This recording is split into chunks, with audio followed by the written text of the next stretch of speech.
கர்த்தருடைய நாமத்துக்கு மகிமையுண்டாவதாக. இன்றைய வார்த்தை ஏசாயா 43:19. இதோ நான் புதிய காரியத்தை செய்கிறேன், விசுவாசிக்கணும். ஆமேன்னு சொல்லுங்கள். எனக்கு அருமையானவர்களே, உங்கள் வாழ்க்கையில் இன்றைய தினம் ஒரு புதிய காரியத்தை ஆண்டவர் செய்ய போகிறார். ஆமேன், அல்லேலூயா.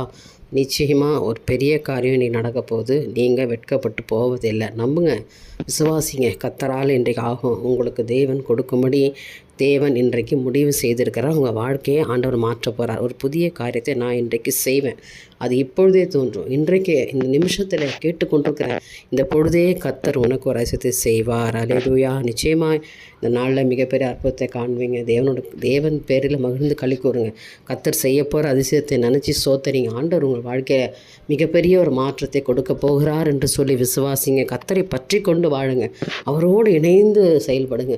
தேவனை என்றைக்கு விட்டுறாதீங்க. ஜெபத்திலையும் உபவாசத்திலும் கர்த்தரை நோக்கி முறையிடுங்க. உங்கள் வாழ்க்கையில் கர்த்தர் இன்றைக்கு ஒரு புதிய காரியத்தை செய்வார். நிச்சயமாக செய்வார். நம்புங்க, ஆசீர்வாதத்தை பெற்றுக்கொள்ளுங்க. தேவனுக்கே மகிமை உண்டாகட்டும். ஆமேன்.